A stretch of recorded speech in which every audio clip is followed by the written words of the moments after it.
Bonjour à toutes et à tous, vous écoutez Cinécast. Salut Thibaut. Salut Guillaume. Cinécast, c'est le podcast qui chaque semaine vous recommande des films à voir au cinéma, en streaming ou VOD.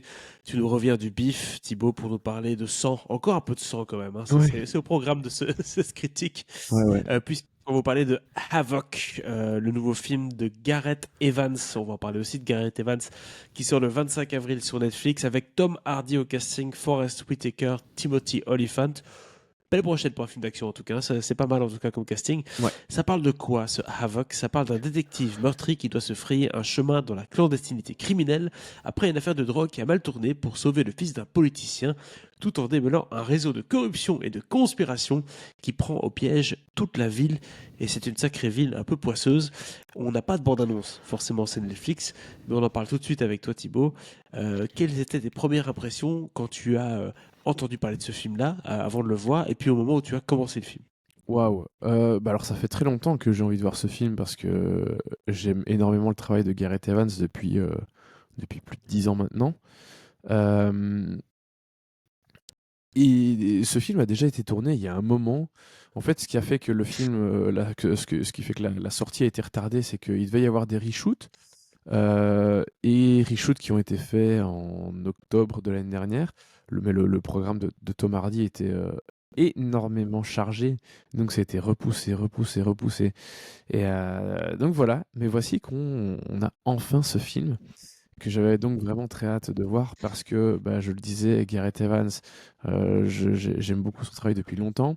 Évidemment, il y a The Red, il y a aussi The Red 2, qui est assez incroyable aussi, on parle toujours du premier. Mais le 2, dans le 2, il y a des putains de scènes d'action, dont ce fameux plan séquence dont on vient de parler en off. Cette course-poursuite avec la caméra qui passe au travers de la bagnole et tout. Enfin bref, Mhm. plan séquence assez fou. Et pareil, après, ensuite, il a fait Gangs of London. Et donc voilà, Gareth Evans, c'est vraiment un très très bon réalisateur de scènes d'action. Et donc voilà, forcément, tu me dis un film, Gareth Evans, Tom Hardy, bah oui, j'ai envie de voir. Donc ça, c'est vraiment pour les prémices. Le résultat, dans l'ensemble, plutôt satisfait, bien que, évidemment, j'ai des choses à redire, dont, et on est assez raccord cette semaine, c'est bien, dont cette première scène qui peut faire un petit peu peur, comme tu l'as noté. C'est-à-dire qu'elle est très granuleuse, mais ça, à la limite, ça peut ne pas me déranger. Mais tu sens que c'est pas du granuleux fait exprès qui est là pour faire joli. Donc ça, c'est un peu dommage. Et cette première scène, elle fait un peu peur parce qu'on a cette course-poursuite en bagnole qui est pas géniale, qui est pas très belle. En même temps, il y a des bons côtés parce qu'on a vraiment une sensation de vitesse, enfin une sensation de vitesse qui est très présente et qui fait que la scène fonctionne quand même un petit peu. Mais donc En voilà, fait, première scène pas géniale. Et puis après, euh, bah, il déroule au niveau des scènes d'action, notamment cette scène d'action dans une boîte de nuit où Gareth Evans fait l'étalage de ses talents de metteur en scène de scènes d'action et il nous ouais. fait des choses assez dingues, enfin dingues. J'exagère un petit peu parce qu'il a déjà fait mieux, mais il arrive quand même toujours à montrer son inventivité au niveau des plans, des mouvements de caméra, de comment placer les personnages et puis comment placer sa caméra par rapport à ça, où il va faire passer sa caméra à travers des objets. Je viens de citer littéralement le plan séquence dans The Red 2 avec la voiture. Mais voilà, ici, il arrive encore à trouver des chouettes idées au niveau de la mise en scène de ces scènes d'action qui font que bah, y a rien à faire, elles sortent du lot. Alors oui, le film est peut-être en deçà, enfin pas peut-être, il est en deçà de Red, de Red 2 et même de ce qu'il a pu faire dans Gangs of London, mais rien que pour ces scènes d'action, Gareth Evans il montre que bah, voilà, ça reste un des maîtres actuels en la matière. Exactement. C'est un film, les qualités sont aussi les défauts du film. C'est-à-dire, forcément, si vous êtes là pour des scènes d'action, si vous êtes là pour voir du sang qui gicle, des dents qui volent, des trucs comme ça, vous allez prendre votre pied avec ce film-là parce qu'il y a beaucoup de séquences un peu jouissives. T'as parlé de la boîte de nuit, je parle aussi de cette espèce de séquence qui est très courte d'ailleurs, hein, où Forest Whitaker est pris dans une voiture, il y a des motos qui s'arrêtent de chaque côté, boom, shotgun dans la voiture. Enfin voilà, c'est très court, c'est très intense, c'est bien filmé, c'est inventif. Maintenant, au-delà de ça, bon, le reste n'est pas incroyable, quoi. Voilà, l'histoire est basique. On a Tom Hardy qui marche dans des cages d'escalier, dans des couloirs avec sa dégaine de Venom. Voilà, on n'est pas dans quelque chose de très très surprenant. Et donc, ça reste un film d'action assez lambda qui va pas marquer les esprits, si ce n'est pour ces scènes-là, quoi, entre guillemets. Pour Oui, faire le bah, ravagement, hein. non, non, non, mais le reste, c'est clair qu'on est plus sur du film noir, film d'enquête avec des personnages caricaturaux, hein. Des flics ripoux, des flics encore plus ripoux que les autres. On a pas mal de clichés au niveau enfin, je veux dire, les triades, les trucs, les politiciens véreux, enfin, tout y est.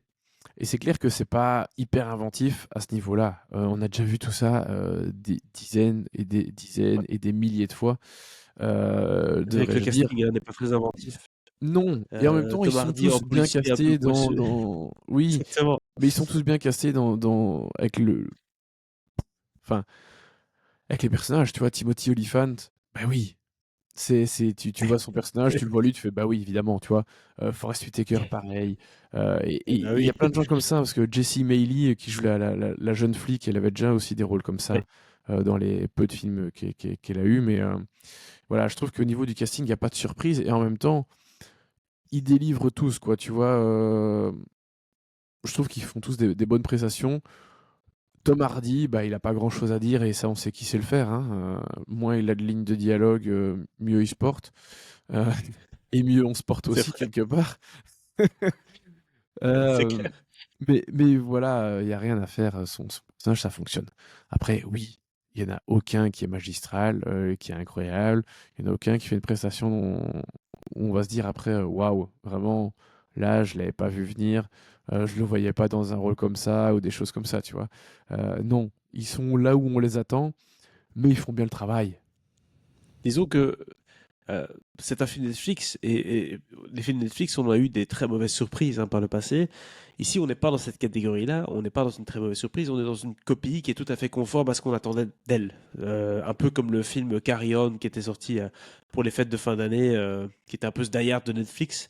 Ouais. Ici, on a un peu le Red de Netflix, entre guillemets, avec du Tom Hardy. Donc voilà, c'est exactement ce qu'on peut attendre de ce genre de film-là. Je te faisais une petite blague avant de commencer. C'est le genre de film un peu plaisir coupable que un homme viril de 40 ans va se mettre chez lui quand il est tout seul, tranquille, et qui peut enfin manger son cassoulet devant la télé. Voilà, c'est un peu ça. Ce Havoc, ou Ravage, pardon, en français. Ah, ils l'ont vraiment traduit en Euh, français? oui, c'est Ravage, je crois. Waouh. J'ai cru voir ça. Ravage, ouais. Euh, Écoute, que veux-tu? Oui, oui, oui, bah oui, oui, non, pourquoi pas. A-t-on d'autres choses à dire sur ce film? Voilà, première scène qui fait un peu peur parce qu'elle est 100% CGI, mais tu l'as dit, ça permet aussi d'aller très vite dans le rythme, ce qui est un plus. Des scènes d'action qui sont très bien maîtrisées, mais on ne peut pas s'attendre à autre chose avec Gareth Evans, même si dans The Red, il s'est surpassé forcément. Une ambiance poisseuse, un casting qui est conforme à ce qu'on attend de lui. Oui. Et voilà, au-delà de ça, en 1 heure et demie, c'est plié. Bonsoir. Oui, oui, Voilà. complètement. Mais tu vois, en fait, ce serait pas un Gareth Evans aux commandes, mais ce serait plutôt un Yes Man qui, tu vois, genre, Ou les frères Russo. ouais, ouais, ouais, là, t'es encore plus méchant. Mais, tu vois, je te donnerais 2 étoiles sans hésiter, tu vois. Ici, je trouve qu'il y a quand même ce plus avec un Oui. vrai metteur en scène derrière, donc je vais être un peu plus généreux parce que des scènes d'action comme ça, les Yes Men, ils font pas, tu vois. Non, clairement, c'est ce que j'allais dire. C'est un film Netflix qui a une identité, qui a une proposition. Mais non, voilà, c'est pas ça qui va révolutionner votre catalogue de Non. films. Mais voilà, en tout cas, il fait son job et c'est ce qu'on attend de lui. Donc, on peut donner 3 si c'est ce qu'on juge. Forcément, moi, c'est moins ma cam, donc je mets 2, mais c'est plus par goût personnel. Voilà, mais je pense que ça se situe entre 2 et 3, tout comme Astérix se situait entre 3 et 4, Voilà, très clairement. on est Voilà pour d'accord. cette critique de Havoc au Ravage. N'hésitez pas à nous dire dans les commentaires ce que vous avez pensé du film et aussi des autres films de Gareth Evans, hein, parce que forcément, c'est pas la première fois qu'on le voit. Ce sera pas la dernière fois qu'on le verra aussi. Peut-être pour un Havoc 2, qui sait, on sait jamais la magie des classements top 10 de Netflix. Ça peut créer des surprises, puisqu'on sait que les utilisateurs de la plateforme sont très friands de ce genre de film-là, et notamment de Balles perdues 3 qui arrive bientôt. Euh, Abonnez-vous au podcast sur la plateforme de votre choix, que ce soit YouTube, Spotify, Apple Podcasts, Deezer. On est partout. Et d'ici là, je vous dis à très bientôt pour de nouvelles critiques. Ciao, ciao. Ciao, ciao.